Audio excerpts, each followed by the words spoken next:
May powerful stain-away enzymes na malupit sa dumit mansya. At di masakit sa kamay. Isang labalang yan. Hello, pahinga! Hello, Pride for Blue. ACS. Maulan man, no worries na amoy kulong ang damit. Charm, Fabcon. Bangong kumaka-bloom. Tanggal amoy kulog sa bango ng charm. Kaya gamit ko, Charm Fabcon with Bloom Fresh technology. Kills 99.9% of kulob-causing bacteria. May aroma burst pa of thousands of flowers and berries. Ang sampay sa loob, no amoy kulob. Bangong kumaka-bloom sa charm. Charm Fabcon. ACS. Hello, Washi! Laundry day na naman! Yay! Anong meron? Mancha ng chocolate, Oh. putik, may libag pa! Kaya natin yan! With Pride Washing Machine Detergent, may triple stain-away formula. Tanggal ang makapit, madikit, at malupit na dumit mancha. Kaya easy-easy ang labada. Mula noon hanggang ngayon! All you need is pride. All you need is pride. ACS.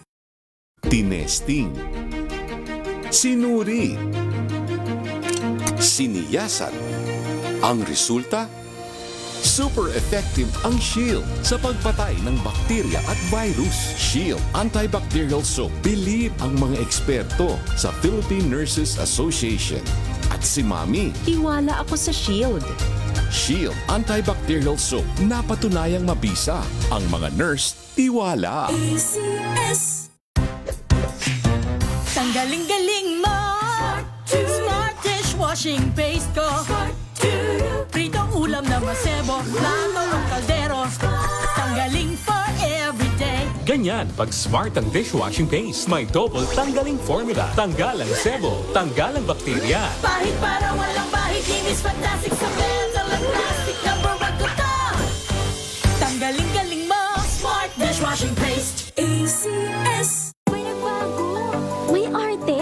May budget. Akala nyo lang yon. So solid. White rose papaya. Wow, white rose. White rose papaya. Wow, white rose. White rose papaya. May glow up with white rose papaya. White Rose Papaya. May puti power times 2 kasi may papaya at niacinamide. May shea butter and tea tree oil pa. Kutis sulit ang glow May up. glow up with white rose papaya. White Rose Papaya. Kutis sulit ang glow up. ACS. Galalala Fabcon. Galalala Fabcon. Ang bango ng sampayan. Tara na magsayawan. Califabcon, amoy nakaka-joyful! I am Rexeline Ann Cabaltero Reyes. I am a practicing health professional here in Ontario, Canada. Let's go to MX3. Paano siya nakatulong? When I tried MX3, aba! My body loves MX3. Magiging mommy ka na after ng shift mo. So I really need that push and help from MX3 capsule, which makes me a better me. MX3, dito ako bilib. Mahalagang maalala, ang MX3 capsule ay hindi gamot at hindi dapat gamitin panggamot sa anumang uri ng sakit. Galalala Fabcon. Galalala Fabcon. Ang bango ng sampayan. Tara na magsayawan. Califabcon, amoy nakaka-joyful!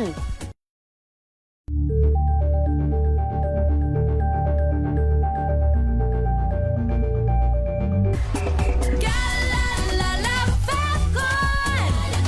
Galalala Fabcon. Ang bango ng sampayan. Tara na magsayawan. Califabcon, amoy nakaka-joyful!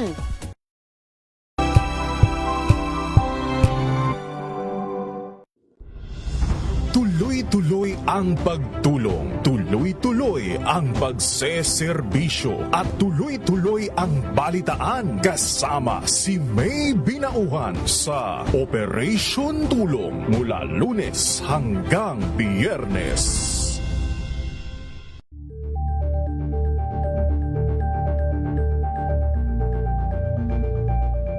Ngayong ika-87 taon ang kauna-unahang himpilan ng radyo sa Pilipinas ang DZRH, patuloy pa rin magbabalita, magseserbisyo at magbibigay pag-asa sa iba't ibang sulok ng bansa. 1994 nga nang inilunsad ng One Nation, One Station sa inisyatibo ni MBC Media Group Chairman Mr. Fred J. Elizalde. Naabot ang nasa 97% ng populasyon sa Pilipinas gamit ang nationwide satellite broadcast.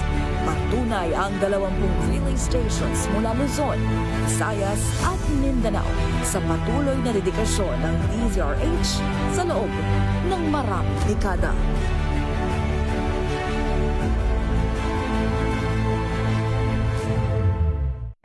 Good Better News.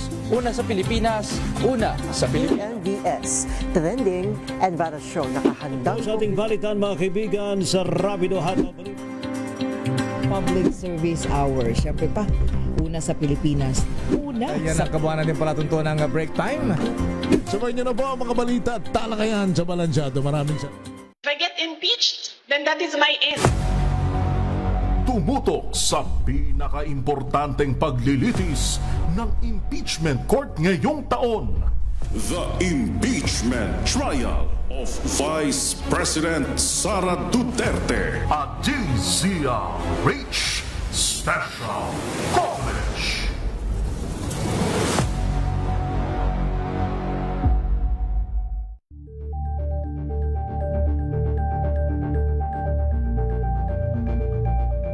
Kasabay ng mga hamon at pagbabago sa paglipas ng panahon, nananatiling tapat ang DZRH sa paghahatid ng serbisyo sa publiko. Mas pinalawak ang pagpapaabot ng balita at impormasyon, hindi lang sa radyo, kasama na rin ang telebisyon, live streaming at social media para ihatid ang mga kwentong makabuluhan at napapanahon saan ka man naroroon.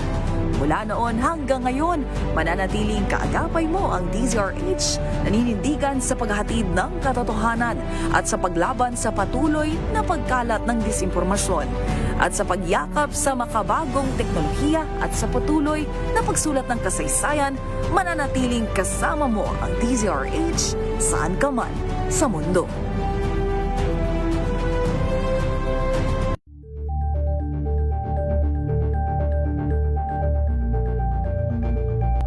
Abangan this Saturday. Hi, this is Kyla Miel and you're watching Scene Zone. Growing up, I used to compete with my ate sa vocal solo pop. Sinabi ni Ross, he is a rapper. He said na, don't wait for the opportunity to come. Submitting a demo that's AI, I don't like it. Of course, yung movie ni David Licauco and Barbie Forteza po na That Kind of Love. May nakikita pa rin akong comments na, napanood ko yung movie kaya napakinggan ko yung song. Bawat hakbang ko na magtayo, gilagang bituin, naging bituin ako'y uunsiyo. Alas 12 ng tanghali, dito lang sa DZRH TV. Pinas ang oras, alas 4:09 ng hapon. Uy! Nakapag-break ka na ba? Nakapag-relax ka na ba? Saan ka man nagtatrabaho, mapa-opisina man o work from home o mula mismo sa pwesto, sasabayan namin ang break time mo. Sasabayan namin ng mga balita at komentaryo, mga panayam ng mga taong viral ngayon. DZRH Break Time! It's been raining in Manila, hindi ka ba nilalamig? Well, lamig na lamig. It's been raining in Manila, hindi ka ba nilalamig? Hello, it's so cold. Pag walang pandong, ang nakatatanda, sisipunin. Oh, grabe. Feeling ko nga may halak na ako eh. Wag naman. Unti lang naman. Tanggapin na lang natin ang sitwasyon. Damihan na lang daw natin ng layers. Umagapay tayo sa lamig ng panahon. Oo, tinan mo, nakaka-layers Habang umuulan-ulan, tayo. ha? Yes. Abay, nakapark ka si Miss Thea. Winter na winter nga daw Winter ako na eh. winter. Tapos kanina, Uy, mag-snow naman dito sa loob, huwag ka mag-alala. umaaraw-araw nga kanina, kinabahan ako. Sabi ko, ala. Sabi niya, wala na yung fashion statement, Barbie. Naka-butch pa naman ako. Nagbota ako today kasi sabi ko, para ready ako. Aba, talagang Ready pag magtampisaw sa baha. Oo. Medyo nabasa-basa naman, nawisikan naman. Tapos sabi ko, sumisilip na si Haring Araw. So, matino ko na naman. Haring Araw, wag ka naman KJ. Wala Hindi pa daw talaga makakapagpatuyo ng labada ang ating mga misis, Ayan, ang mga nanay. So, sorry po, pasensya na. Pero walang bagyo. Wala. Awan, habagat, meron. Sige. Bigay na lang natin ang mga ulo ng ating mga nagbabagang balita ngayong araw ng Biyernes. Yan, bagyo yan. Swell day! Sana bagyuhin tayo ng salapi. Pero hindi yun. parang mas binabagyo tayo ng bayarin. Yan. Lalo na mabasahin mo unang headline natin. Eto na Bagyong nga bagyo. ang ating headline ngayong araw ng Biyernes, Agosto 14, malakihang taas presyo. Pambihira, ganda ng bungad ko kanina. Taas Sabi na nga presyo, nakaamba sa susunod na linggo. Samantala naman, 12 pesos per liter fuel discount sa mga jeepney at UV Express. Epektibo na ho bukasan sa LTFRB. Higit 4 na milyong residente apektado ng walang tigil na pag-ulan ng habagat at nagdaang bagyo, ayon yan sa Office of Civil Defense. Habagat patuloy ho magpapaulan sa Metro Manila at 7 rehiyon sa bansa. Uy, talaga ba to? 70 billion not pesos, but dollars. Dollars. Pax Silica Investment hindi dapat palagpasin ng Pilipinas, ayon yan kay Senate President Win Gatchalian. 4 na abogadong umano'y tagagawa ng script at affidavit sa sex scandal plot, no-show sa NBI. Nakakalungkot to. Estudyante na hulog mula sa 38th floor ng kondo sa Maynila, patay. Ano ba yung magkakasunod naman? Oo, kahapon may nahulog dyan sa may Dilasal. LTFRB nagpakalat daw po ng mystery passengers sa PUVs kontra mga abusadong driver. Gusto ko yan. Sarangani niyanig ng magnitude 5.2 na lindol, aftershock ng magnitude 7 quake noong Hunyo, ayon yan sa FIVOX. Death toll sa magnitude 7.4 na lindol sa Colombia pumalo na po sa 281. Higit naman sa may 300 pa ang nawawala doon. Yan po ang ating mga headlines. Narito na ang detalye ng ating mga balita. RH Break Time! Mga kalipas, ang magkasunod na rollback ngayong Agosto, nagbabadyang tumaas naman sa susunod na linggo ang halaga ng produktong petrolyo. Ito ay batay sa presyuhan ng krudo sa Mine of Platts, Singapore at sa foreign exchange averages mula August 10 hanggang 13. Ayon sa oil industry sources, ang posibleng adjustment sa halaga ay ang sumusunod. Parang binawi yung binigay last week. Diesel 375 hanggang 425, habang sa gasolina naman ay 250 hanggang 3 pesos. Binanggit ng source na tumaas ang global crude prices dahil sa pangamba na mapurnada na naman ang isinusulong na peace agreement ng US at Iran. Gayon din ang kasunduan sa pagbubukas ng Strait of Hormuz. Nakadagdag pa sa pressure ang patuloy na pagbaba ng product inventories, epekto ng refinery output disruptions, habang hindi bumabalik sa normal na sitwasyon sa nabanggit na strategic area. Huling nag-rollback noong Agosto 11 kung saan ang tapyas presyo sa gasolina ay naitala sa 4 pesos at 70 sentimos kada litro, habang 4 pesos sa 30 sentimos sa kada litro ng diesel at 4.88 naman sa bawat litro ng kerosene. Karaniwang inaanunsyo ng oil firms ang pagbabago sa presyo tuwing Lunes o isang araw bago ito maging epektibo sa araw naman ng Martes. Samantala naman, simula bukas, August 15, magiging epektibo na po ang 12 pesos per liter na fuel discount para sa mga pampublikong sakyan. Ito po ang paalala ng LTFRB sa mga operator at driver ng public utility jeepneys at UV Express kaugnay na implementasyon ng nabanggit na programa. Ayon po sa LTFRB, mga kwalipikado sa 12 pesos per liter na fuel discount sa krudo nga po ay tinatayang makakatipid daw po ng hanggang sa 1,800 kada linggo. Okay yan. Ang naturang diskwento ay mataas ng 2 piso mula sa kasalukuyang 10 pesos per liter na subsidy na ipinatupad simula noong Abril. Sinabi ni Executive Secretary Ralph Recto na minabuti naman ng Malacanang na ipatupad ang increase sa naturang subsidiya para daw makaagap ang transport sector sa epekto ng krisis sa gitnang silangan. Sa iba pang balita, ikinalungkot ni Congressman Shell Jokno ang patuloy na pagpigil sa pagpapatupad ng wage hike sa National Capital Region. Giit ng Akbayan Representative malinaw na pagkait ng karapatan ng ating mga manggagawa ang pagpapalawig ng Pasig RTC Branch 152 ang temporary restraining order. Ibig sabihin, hindi maipatutupad ang 85 peso daily wage hike habang pending ang kaso sa korte. Malinaw anya sa Article 126 ng Labor Code, bawal maglabas ang anumang korte maging preliminary o permanent injunction laban sa anumang wage hike order. Dahil dito, sinabi ni Jokno na papanahon na aksyonan na sa Kongreso ang legislated wage hike kung saan ang panukala ng akbayan ay dagdag na 200 piso sa arawang sahod ng mga manggagawa sa buong bansa. Samantala, tiniyak naman po ng Department of Social Welfare and Development DSWD na sapat pa rin ang kanilang pondo para umalalay sa mga Pilipinong apektado ng kalamidad. Kabilang po rito mga pinamahaging family food packs sa mga nasalanta ng pinagsamang epekto ng bagyong Maymay at pinalakas naman ng hanging habagat. Sa panempo ng DZRH News kay Secretary Rex Gatchalian, sinabi niyang abot po sa halos 700,000 family food packs ang kanilang ipamahagi para sa mga apektado ng pagbaha sa kasagsagan ng malakas na pagulan. Patuloy pa rin niya ang kanilang pamahagi ng tulong gayong nakaranas pa rin ng mga pagulan ang malaking bahagi ng Luzon. Inaliwanag naman ng kalihim na kumukuha rin sila ng pondo sa Quick Response Fund ng Office of Civil Defense. Nagsisilbihan niya itong replenishment fund sakaling kailanganin ng ahensya ng karagdagang pondo.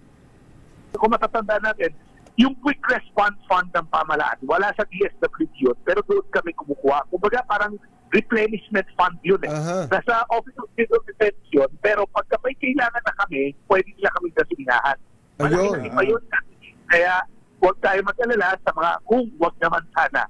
Kung may mga dadaring pang sakuna within the remainder of the year, handang-handa naman tayo, pondo-wise at family food pack-wise. Samantala, umabot na sa 4,177,097 na individual o 1,205,800 na pamilya ang naapektuhan ng pinagsamang epekto ng Bagyong Luis at Maymay at Habagat.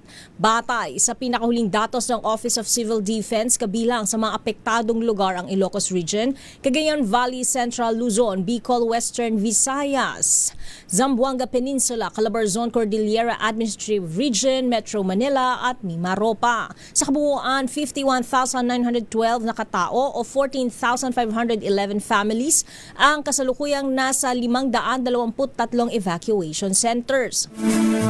Nakapagtala naman ng 21 patay, 17 sugatan at 3 nawawala dahil sa mga kalamidad. Pinakamaraming nasawi sa Benguet na may 15, karamihan ay dahil sa landslide sa La Trinidad, Baguio at Atok.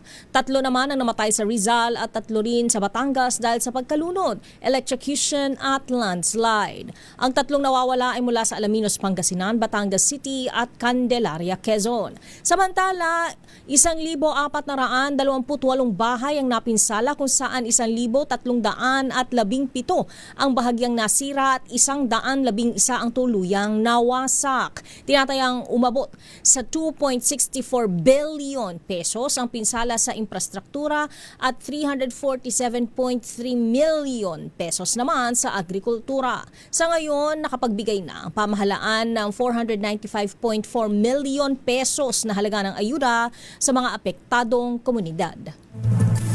Samantala naman, inaasahan pa rin magiging maulan sa Luzon ngayong Agosto habang mas magiging maulan naman sa Mindanao pagsabit po ng Setyembre.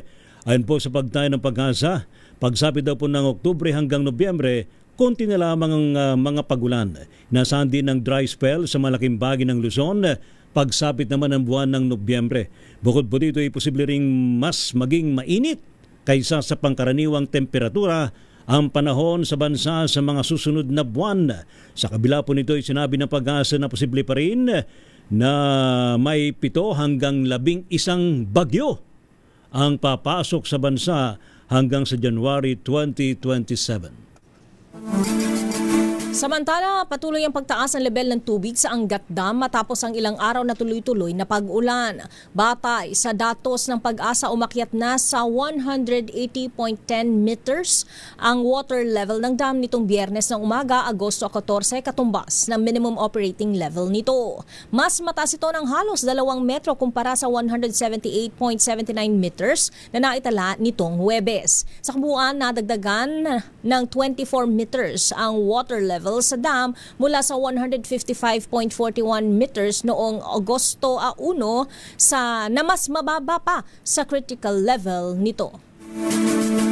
Inatasan naman ng Malacanang ang mga tanggapan ng gobyerno na magpatupad ng angkop na alternative work arrangements at alternative learning mode sa mga paaralan ngayong Agosto 14 dahil nga po sa patuloy na pagbuhos ng ulan, dala po ng habagat sa mga sumusunod na lugar. Dito po sa National Capital Region, maging sa Zambales, Bataan, Bulacan, Pampanga, Tarlac, Nueva Ecija, Cavite, Batangas, Rizal, maging sa Laguna, Quezon at Occidental Mindoro. Magpapatuloy naman ang operasyon ng mga hensyang nagbibigay ng basic at health services, disaster preparedness and response at iba pang mahalagang serbisyo para matiyak ang kinakailangang tulong sa publiko. Samantala naman nasa diskresyon na ng management ng mga pribadong kumpanya kung sila ay magsususpindi ng trabaho o magpapatupad ng alternative work arrangements para sa kanilang mga empleyado. Sa iba pang balita, suportado ni Senate President Sherwin Gatchalian ang pagpasok ng PAC sa likas sa bansa bilang isang malaking investor. Sa hearing ng Senate Committee on Environment, sinabi ni Gatchalian na isang once-in-a-lifetime chance ang $70 billion na halaga ng investment na kapag hindi tinanggap ng Pilipinas ay tiyak na pupunta sa Vietnam, Thailand o Indonesia.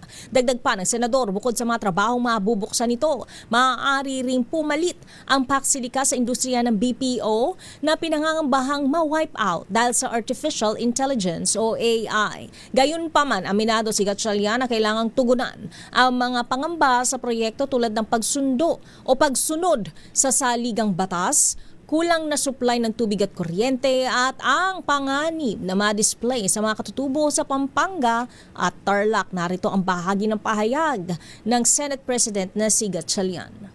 Ang investments malaki rin, almost $70 billion ang investments ho dito sa initiative na ito. At sa mga ganitong panahon na napakabagal po ang paglago ng ating ekonomiya, kung mayroon hong mga mag-i-invest ho sa ating bansa, ay malaking bagay na ho ito, no, para sa ating long-term growth. Samantala naman, isinusulong po ni Congressman Brian Yamsuan ng Parañaque ang mas magandang pagtunang pansin at paglaan ng pondo ng mga science-based solutions. Ito po ay dalaman sa walang tigil na pagulan na nagresulta muli ng mga pagbaha sanhi ng mga tambak na basura. Ayon po kay Congressman Yamsuan, kung science-based, matutukoy daw po ang maayos na zoning dahil marami mga lugar na hindi dating binabahay lubog na rin kapag malakas ang ulan. Maiwasan din na niyang pagtatayo ng mga evacuation centers sa mga lugar na mababa at mapanganib dahil naman sa hindi masyadong napag-aralan ng lokasyon. Sa panig ho ng mga lokal na pamahalaan, sinabi ni Yamsuan, tungkulin daw po ng mga LGU na magpatupad ng ordinansa laban sa mga walang disiplinang pagtatapon ng basura. Samantala, hindi sumipot sa pasabina ng National Bureau of Investigation ang 4 na abogado na umano'y tagagawa ng script at affidavit sa sex scandal plot laban kay Executive Secretary Ralph Recto. Sabi sa DZRH News, ni NBI National Capital Region Director Emeterio Dongallo Jr. humirit ang lawyers na i-reset sa Lunes, Agosto 17 ang pagharap nila sa Bureau. Dahilan naman ito, may prior commitment sila kaya hindi nakapunta ngayong alas 2 ng hapon at pinagbigyan naman ng NBI-NCR ang hiling nila dahil na rin sa masamang panahon. Una nang kinumpirma ni NBI Director Attorney Melvin Matibag na inisyuhan ng sabina ang 4 na abogado ng Rondain and Menjola Law Firm noong Biyernes. Itinatag ang nasabing law firm ni Attorney Roy Rondain na siya ring legal counsel ni resigned ako Bicol Representative Zaldico. Samantala, patay ang isang 20 anyos na estudyante matapos mahulog mula sa isang kondominium sa may Sampaloc, Maynila kanina pong umaga. Kinilala pong biktima na si Alexandra Quinol, isang college student at residente mula sa Unit 3801 Tower 2 ng isang kondominium. Batay sa paunang investigasyon ng mga otoridad ng Manila Police District, huling nakita raw po ng mga kaibigan na buhay ang biktima dako alas 5 ng umaga habang natutulog dahil sila'y nakainom kagabi. Ayon pa sa isang saksi, nakita raw po niyang biktima kaninang alas 6:56 ng umaga na nakatambay sa balkonahe at ilang oras lamang ay tuluyan na raw pong nahulog. Agad namang naitawag sa mga otoridad ang naturang insidente, subalit wala ng buhay ang biktima.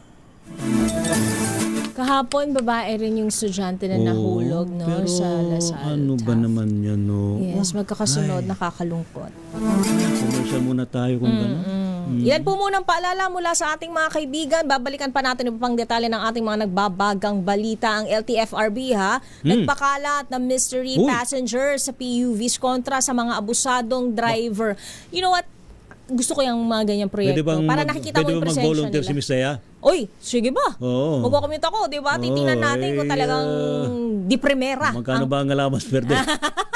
Oo, kung di primera ang klase ng ating mga tsuper, di ba? Ang serbisyo ng ating mga tsuper sa ating mga Kasi kailangan daw nila makita kung sumusunod nga ba yung mga tsuper sa mga batas ng LTFRB. Dapat naman. Kung sumusunod ba sa diskwento.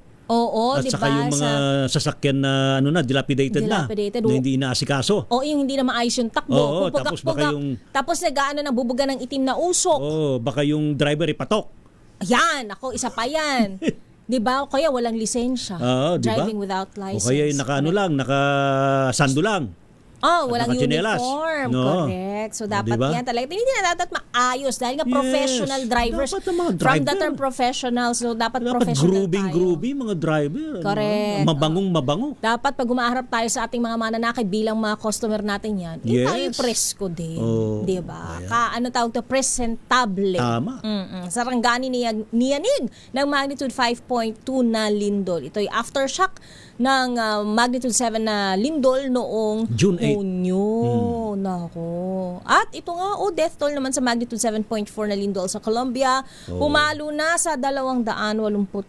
At nako higit 300 pa po ang nawawala. Sana matagpuan na sila. Yes. Yan po muna. At babalikan pa natin yung pandetalye ng ating mga balita. Pilipinas ang oras alas 4:29 ng hapon. Ang oras na yan ay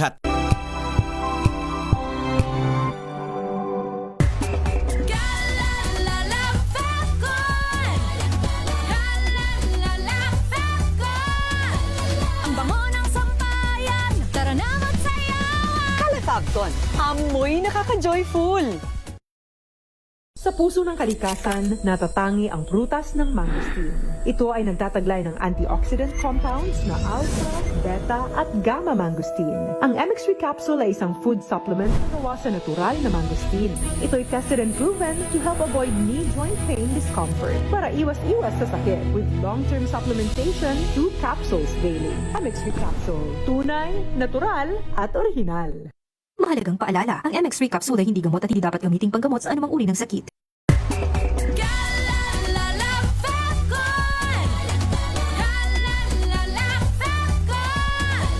Ang bango ng sampayan, tara na magsayawan. Calefacton, amoy nakaka-joyful.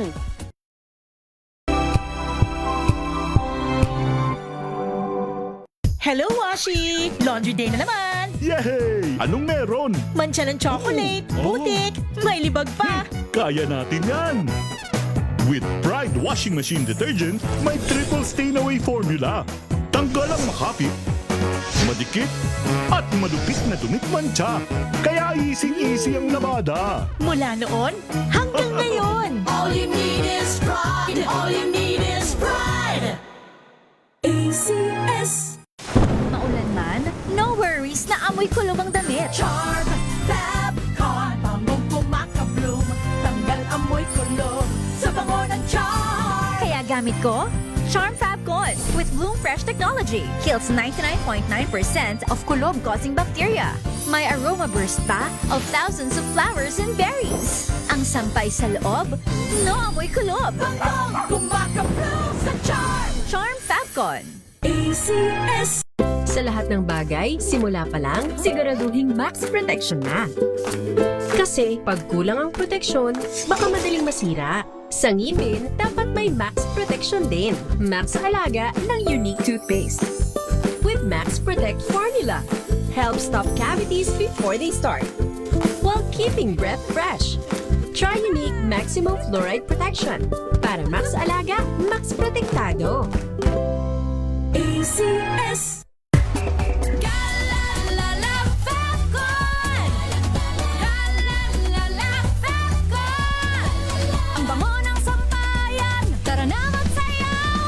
Fabcon, amoy nakaka-joyful!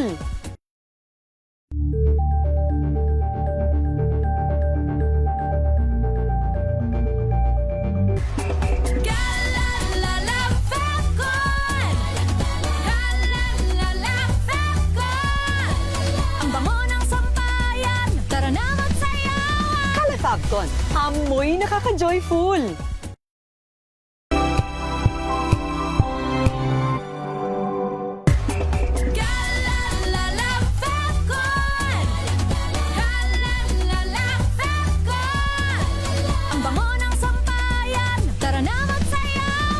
Fabcon, amoy nakaka-joyful!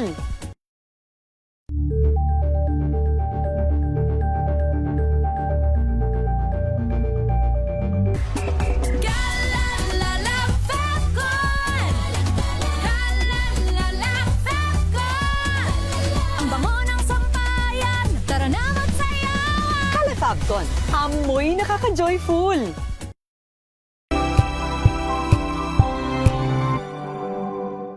Maagang balitaan, maagang usapan sa mga issue at balita. Kasama si Kuya Angelo Palmones sa Magandang Umaga Pilipinas. Mula Lunes hanggang Biyernes. Kuya Angel po si Angelo Palmones nag-iiwan sa inyo ng isang magandang umaga. Maraming salamat. Life goes on! Good morning, Lakay! Good morning, Sister At good morning! Magandang mainit na umaga. Kuya Angel po si Angelo Palmones nag-iiwan sa inyo ng isang magandang umaga. Maraming Sa salamat. Pilipinas, una sa Pilipino. Mga balitang gigising sa inyong umaga. Mga balitang kailangan mong malaman. Mapapakinggan sa ACS Balita sa 2x2. Kasama sina Anthony Taberna at Jerry Baha. Lunes hanggang Biyernes.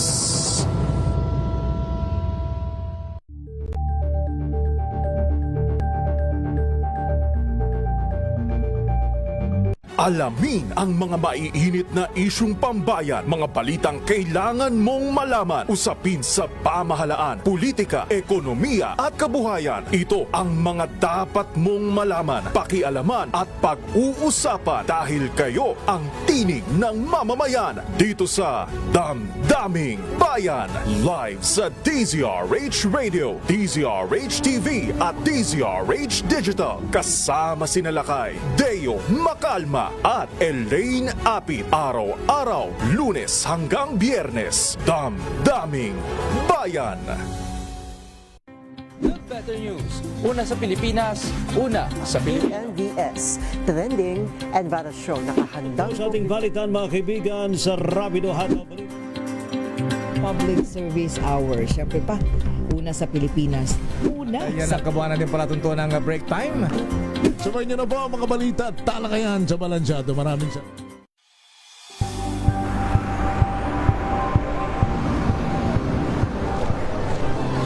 Ating mga eksperto. Dito lang sa Expert Opinion. Ito ang The Better News. TNVS, trending and battle show. Kwento, iba't ibang anggulo. Dito sa Point. Bawat pananagutan ating tatalakayin dito sa Hoy. Bawal yan. Pilipino, dito lang sa DZRH. Matchable entertainment and lifestyle. Ito ang MBC TV Network News.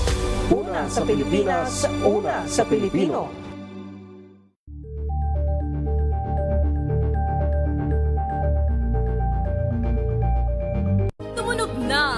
Sandigan para sa kalikasan. Ang itinanghal bilang Best AM Radio Program Host ay si Cesar Chavez para sa special on Saturday ng DZRH.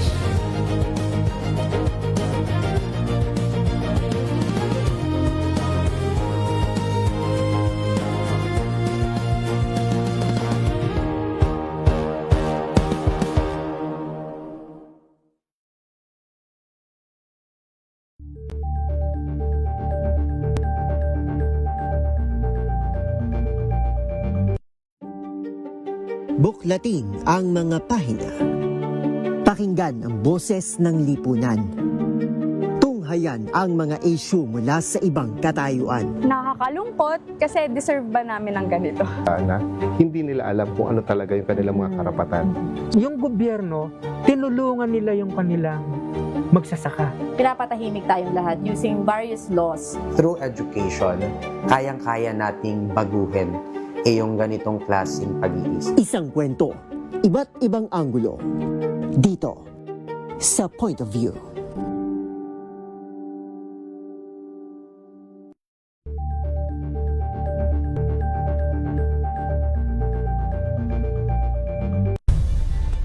Nagsimula sa pangarap hanggang sa maabot ang tagumpay.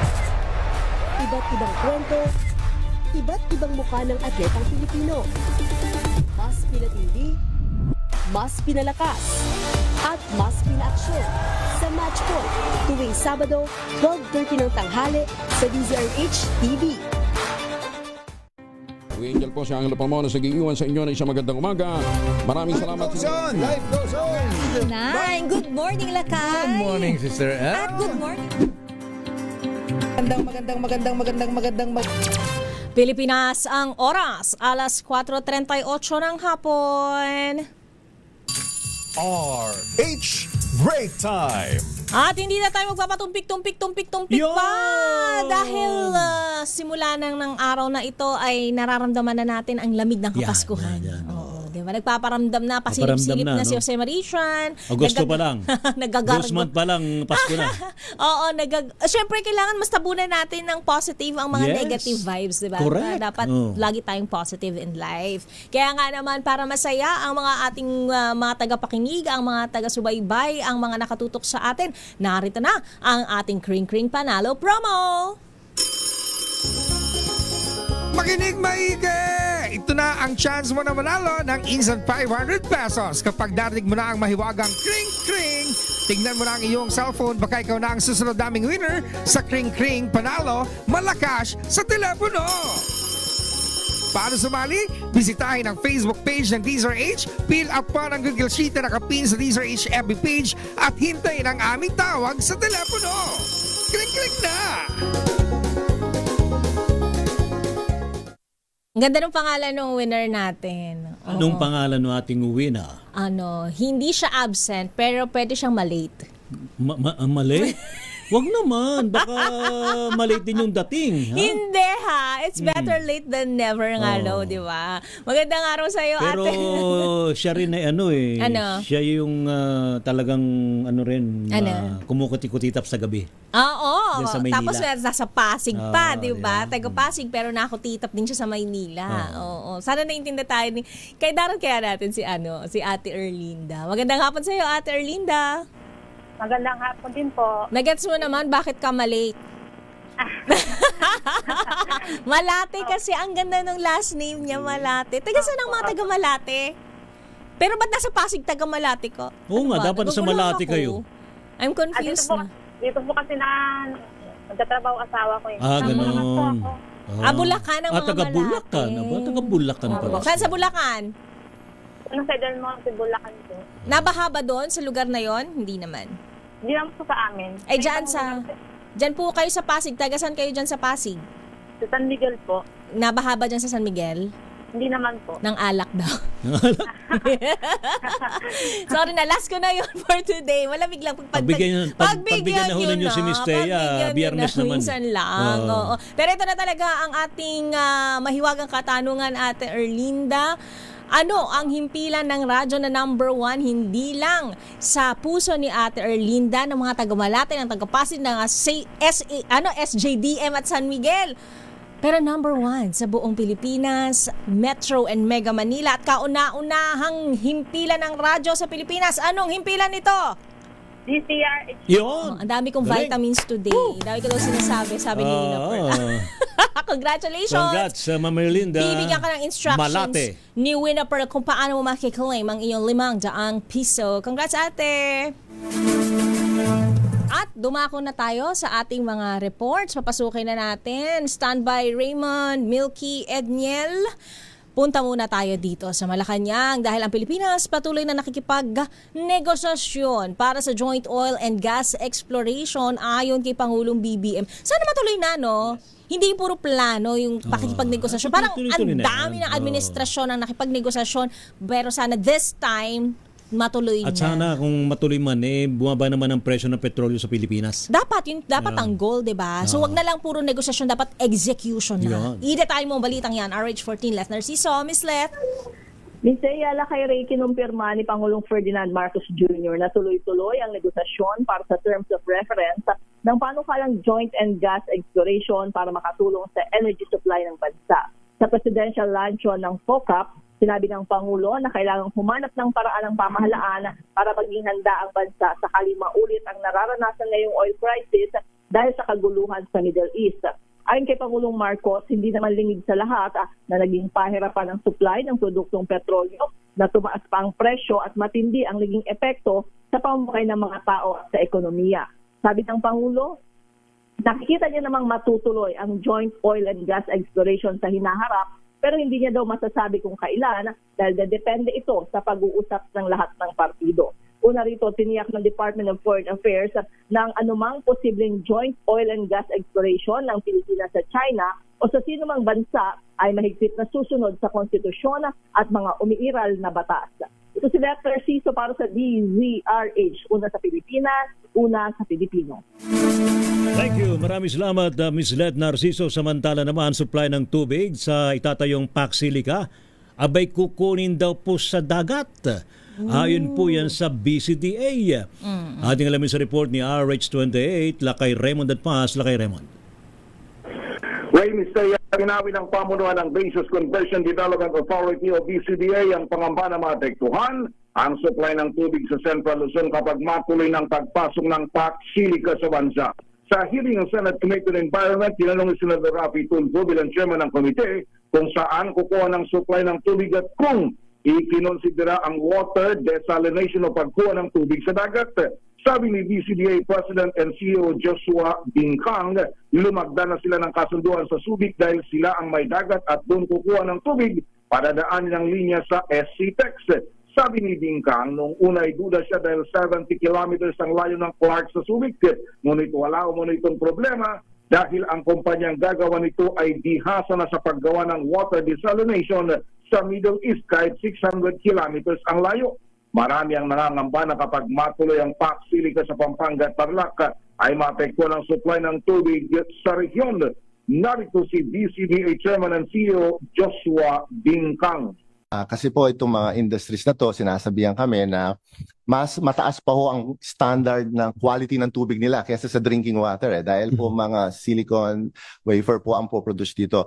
So tinitingnan po namin ngayon, nagpirmaan na po kami ng initial na MOU with Subic kasi silang may dagat.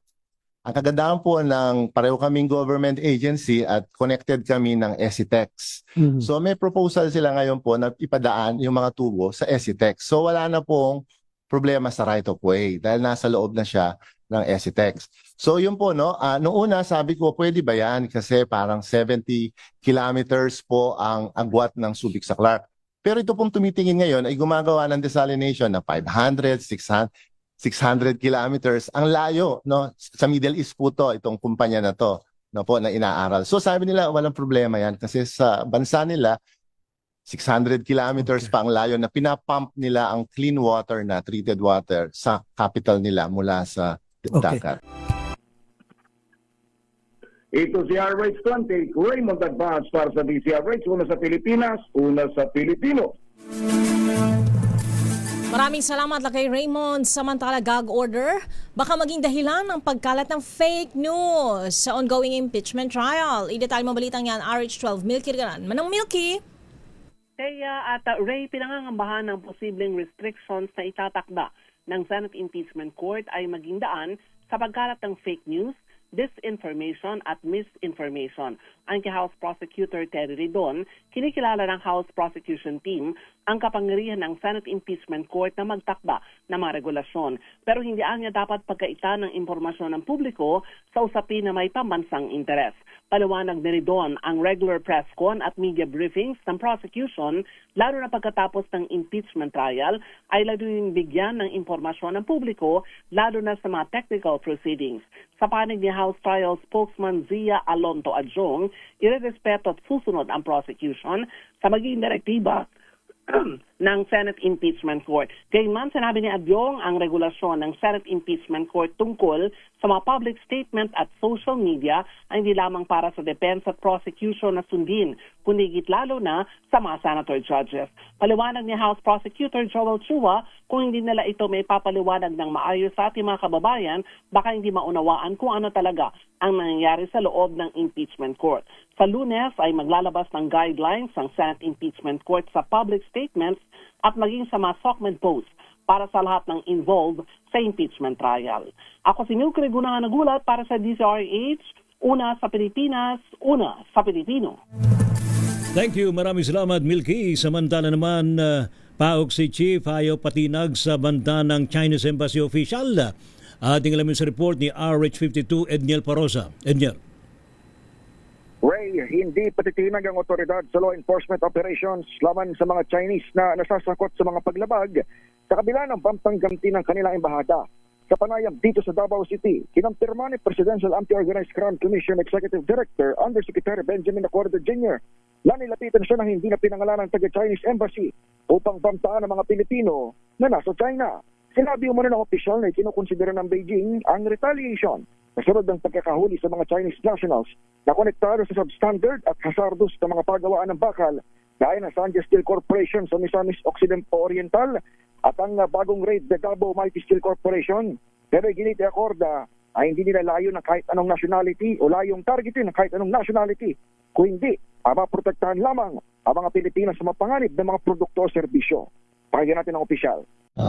Beijing is considering retaliation. Tapos pinalalan tayo na maraming Pilipino sa China. I should not be affected with it. In fact, yun ang firm resolve ng opisina at saka ng together with the National Bureau of Investigation. We look at these things as purely law enforcement issue, and it's something that is we are standing on the moral and legal ground that is to protect the Filipino people. Una nang inalmahan ni Defense Secretary Guimot Teodoro ang immigration actions ng China laban sa 100 Pinoy workers at tinawag itong extortion at blackmail. Dito sa Pilipinas, tuloy lamang operasyon ng PAOK, NBI at Armed Forces of the Philippines na nabistong 70% daw ng mga nasirang gusali. Buwat ng magnitude 7.8 $1 sa Sarangani nitong Hunyo ay gawa ng Davao Mighty Steel Corporation. Bukod sa pagiging substandard, above normal din naman ang level ng radioactive materials na nakita sa naturang pabrika. 14 ang naaresto ng otoridad sa raid sa kumpanya kung saan 10 ay mga Chinese na namang incorporators. Ako si Edniel Parrosa, DZRH. Una sa Pilipinas, una sa Pilipino. Maraming salamat, Edniel Parrosa. Samantala, kamustahin natin ang pinakahuling sitwasyon dyan sa Kamanava area. Ang mga pagbaha dyan, Edwin, gaano kalalalim? I-detalye mo balita, RH23. Edwin Duque, Edwin. Malaking epekto yung halos sa maghapong pag-ulan, partikular na dito sa Kamanava. Ang harap ng City Hall at yung FCB ay humupa na yung baha. Pero itong bahagi ng Concepcion, ang bahagi ng Dampalit, ang Pangulo Road at ang bahagi ng Arcombato, ang MS Del Pilar sa Maysilo at Katmon, Malabon ay patuloy na nakakaranas ng pagbaha sa mga oras na ito. Bagamat bumaba na ng halos sa half gutter deck yung nawala na, pero malaking epekto pa rin doon sa mga nagpapatakbo ng mga mababang sasakyan ay umiiwas at nagkakaroon ng mga pagbagal at strandedyo ibang lugar, lalo na yung galing ng Obando, Bulacan kapag dadaan ka rito sa may bahagi ng Pangulo Road at ikay pupunta sa MS Del Pilar ay timitigil dahil nag-aalanganin yung iba. Pero paglipas mo ng Pangulo at dito naman sa may Arcombato, medyo lampas half gutter dik yung gutter, yung lalim, kaya ang payo pa rin ng ilang mga nagbabantay sa baha ay iwasan muna para maiwasang tumirik yung kanilang mga sasakyan at mga ilang motorsiklo na yung tumirik na nagpumilit tumawid, lalo na dito sa may bahagi ng Dampalit at bahagi ng Hulong Duhat sa Malabon. Tumila na yung ulan, Miss Corpus, pero may mga pangambang, may mga pag-ulan dahil madilim yung kalangitan. Makapal pa ang ulap. Makapal pa. Kasi ang sitwasyon ngayon, biglang nawawala pagkalipas ng 10 to 15 minutes. Akala mo okay na. Yung kapag umambon at tuloy-tuloy, biglang bagsak na naman. Kaya hindi mahirap pa rin magtiwala sa sitwasyon ng panahon, lalo na yung may mga dalang mga bata at iba ay panatag na, mas mainam magdala ng payong, kaya naman manatili na lang sa kanilang mga tahanan para unang-una makaiwas na rin sa sakit. No? Na alam mo naman kapag sabing sakit, marami nang inuubot sinisipon dahil nga doon sa biglang mga pag-ulan na hindi inaasahan. Yung bahagi ng dalandanan din ay hindi rin nakaligtas sa pagbaha. Dahil doon yung medyo mababa, doon na ipon yung tubig, kaya may karamihan mga kababayan natin na galing ng Bulacan patungo naman dito sa may Caloocan via MacArthur Highway, medyo apektado rin doon sa pagbaha dahil nga dito sa walang tigil na pag-ulan mula pa kahapon, kagabi at itong maghapon ngayong araw na ito. So yan ang sitwasyon. RH23, Edwin Duque nagulat sa DZRH, una sa Pilipinas, una sa Pilipino. Thank you. Salamat, Edwin Duque. Samantala naman, meron daw pong 2 namatay, 6 ang sugatan matapos daw hong mawala ng kontrol. Ang driver po ng pampasaherong bus sa Nueva Ecija. Ating alamin sa report ni RH25, Grace Ansano. Grace! Ray dead on arrival sa pagamutan ng 2 pasahero. Nang isang pampasaherong bus makaraan na mawala ng kontrol, ang driver at bumangga sa puno.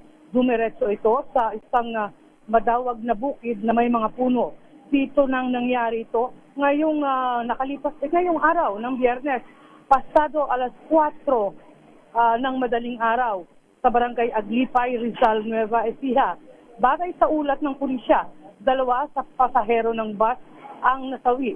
Nakinilalang sina Alexander Villajuan, 43 taong gulang at empleyado, residente ng Pantabangan, Nueva Ecija. Samantalang sugatan din ang 5 pa nitong kaanak. Hinilala ang isa pang biktima na si Jeneline Carbon, 39 na taong gulang naman ito at residente ng Barangay Gandus, Pantabangan, Nueva Ecija. Habang sugatan din ang 6 pang pasahero at ngayon ay nasa pagamutan. At kusa namang sumuko ang driver ng naturang bus na kinilalang si Norman Labrador, 41 taong gulang, residente naman ito ng Villa Viniegas, sa Llanera, Nueva Ecija. Para sa DZRH, ito, RH25, una sa Pilipinas, una sa Pilipino. Thank you, Grace. Samantala naman, nag-deploy daw po ng mga mystery passenger ang LTFRB bilang bahagi ng pinaigting na inspeksyon at pagbabantay sa operasyon ng mga PUVs sa bansa. Layunin po ng operasyon na matukoy ang mga marumi at sira-sirang mga sakyan, gayon din ng mga driver na hindi nagbibigay ng kaukulang diskwento sa mga estudyante at mga senior citizen. 9 na UV Express units ang nasampulan at nabigyan na raw po ng show cause order na naman sa muna'y paglabag sa mga regulasyon ng LTFRB. Samantala, niyanig Ng magnitude 5.2 na lindol ang karagatang sakop ng Sarangani, Davao Occidental pasado alas 9 kaninang umaga. Ayon sa PHIVOLCS, tectonic ang pinagmula ng lindol na may lalim na 10 kilometro at isang aftershock mula sa magnitude 7.8 at magnitude 6.5 na lindol sa lalawigan noong Hunyo ngayong taon. Naitala ang instrumental intensity 3 sa Maasim, Sarangani, intensity 2 sa Kiamba at Malapatan, Sarangani, at General Santos, Tupi at Tibuli, South Cotabato, intensity 1 sa Malungon at Maitum, Sarangani at Palimbang, Sultan, Kudarat. Iba yung pag-iingat sa lahat ng ating mga kababayan. Samantala, umakyat na po sa may 281 bilang ng mga namatay sa magnitude 7.4 na lindol na tumama sa Western Colombia noong Lunes, Agosto 10. Sa datos na nilabas ni Colombian President Abelardo de la Espriella, umabot na raw po sa halos 4,000 ang sugatan at 379 na katao pa ang missing o nawawala sa ngayon. Nagpapatuloy naman ang search and rescue operation sa mga apektadong lugar sa itinuturing na pinakamalakas na lindol sa Colombia sa loob ng 100 taon.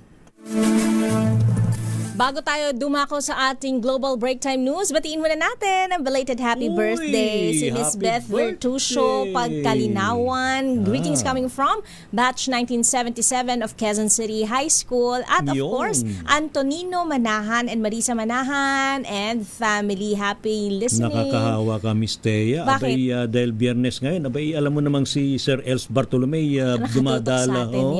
Nakatutok sa atin yan habang siya'y nagpupunta sa Baclaran. Ayan, Sir Els Bartolome, magandang hapon sa iyo and God bless you. Malinis na, sakto. Yung dalo yan ng tubig sa area, di ba? Natanggal na ilang metric tons ng basura na hapon naman, no? And of course, kay dating PNP Chief General Nick Bartolome. Ayan. Hello po. Marami pong salamat sa inyong pagsuporta sa ating palatuntunan at sa ating programa. Pero ito na ang ating Break Time Global News. Bilang ng mga nasawi sa lumubog na barko sa Zimbabwe, umakyat na sa 46. I-detail mo balitang yan, James Galange. James! Balita mula sa Zimbabwe, aabot na sa 46 na kataong kumpirmadong nasawi matapos lumubog ang isang overloaded passenger ferry sa Lake Kariba.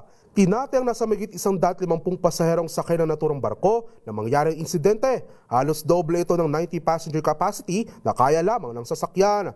Isang naturang transportasyon sa mga pangunahing paraan ng pagbiyahe sa lugar dahil sa mga nasirang kalsada at kakulangan ng pampublikong sasakyan. Nagpaabot naman ng pakikirami ang Pangulo ng Bansa sa mga naulila.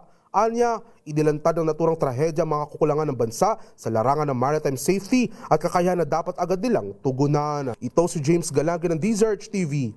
Una sa Pilipinas, una sa Pilipino. Thank you sa ating mga Break Time Sports. Brian Sahonia nagtamo raw po ng multiple ligament tears sa tuhod. Ating alamin sa report ni Miss Millie Borja. Miss Millie.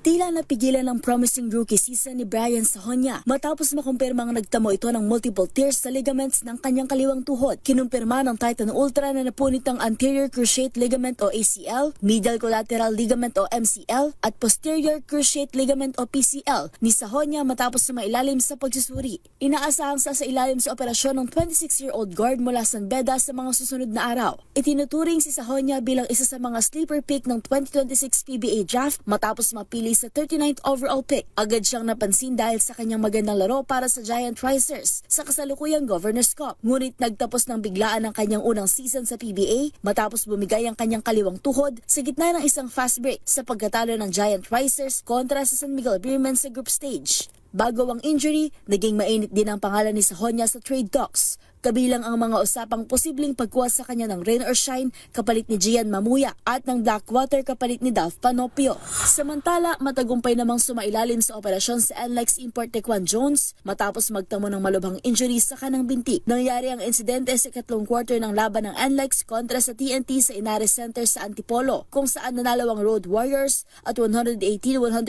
sa overtime. Ayon sa team governor na si Ronald Dulatre, maayos ang kalagayan ni Jones at nasa magandang kondisyon kondisyon matapos ang operasyon. Ang naturang injury ay natamo ni Jones matapos ang isang alanganing pagbagsak bago dumapos sa kanyang binti si TNT forward Brandon Ganuelas-Rosser. Agad namang sinabi ni Ganuelas-Rosser na aksidente ang nangyari. Dahil dito naghahanap pa ang NLEX ng kapalit ni Jones na naging malaking bahagi ng kanilang magandang 7-1 record at paghawak ng top seed ng Group A. Aminado naman si Road Warriors coach Jimmy Alapag na malaking hamon ang pagkawala ng kanilang import. Ito si Mili Borja ng DZRH TV, una sa Pilipinas, una sa Pilipino. At para naman sa ating balitang showbiz, V ng BTS, ibinunyag na higit 2 taon nang may hearing problem. Ida tayo mabalitang yan, Angelica Cosme. Sa gitna ng kanilang arirang world tour, may ni-reveal ang BTS member na si V o Kim Taeyong tungkol sa kanyang kalusugan. Ang K-pop superstar ibinunyag ang pagkakaroon ng problema sa pandinig, partikular na sa kanang tenga. Nang mag-live sa community platform na Weverse, ikinwento ni V na 2.5 taon na siyang may hearing problem. Patuloy naman daw ito sa pagpapagamot at regular na bumibisita sa ospital for treatment. Kasunod ng revelation na ito ni V, bumuhos naman ang get well soon message mula sa ARMY. Kamakailan nga lang, nagtapos na ang Baltimore leg ng kanilang arirang world tour. At next year, nakatakdang magbalik Pinas ang global sensation na BTS para sa kanilang 3-day concert sa Philippine Sports Stadium sa Bulacan. Ito po ang inyong showbiz angel ng DZRH TV, una sa Pilipinas, una sa Pilipino. Paalala po sa ating mga motorista, suspendido ang pagpapatupad ng number coding scheme sa Metro Manila ngayong Biyernes, Agosto 14 dahil sa masamang lagay ng panahon dulot ng habagat. Kasama na rin ang Makati. Tama ba doon? Wala ring number coding sa Makati. Natatarantasan nyo, wait! Independent entity kasi Makati. Kaya naman, maaaring dumaan ang mga sasakyang may plakang nagtatapos sa 9 at 0 sa mga pangunahing kalsada ngayong araw. At paalala po ng MMDA sa mga motorista, planuhing maigi ang biyahe at maging maingat sa pagmamaneho, lalo na sa gitna ng nararanasang mga pag-ulan at baha. At pag-ingatan po ang inyong pinaghirapang sweldo. Huwag po basta-basta magpakalunod, magpakalango sa alak. Unahin po natin ang ating mga bayarin. Bills. Next na yung mga bill. Bayaran ng utang. Bayaran muna ang pagkakautang, di ba? Para maalwan, maging maalwan ang ating buhay. Kasama ang Makati, positive! Yay! Tuwang-tuwa na si Miss Thea, makakadaan ng Makati! Makakadaan si Miss Thea. Nakasama niyo po. Thank God it's Friday. Sa isa na namang edisyon ng Break Time, ako po si Thea Petro Carpuz. At Ray Sibayan, sa po nila kay Mayor Deo Macalma para pa rin po sa DZRH, una sa Pilipinas. Una sa Pilipino. Susunod na ang balansyadong pagbabalita hatid sa atin ni Ka Henry Uri at Miss Kay Karen Oyong. Pilipinas, ang oras alas 5:03 ng hapon. This time. Wow, ang saya. Isang barangay na labada, puro mansa pa. Goodbye, pahinga. Mommy,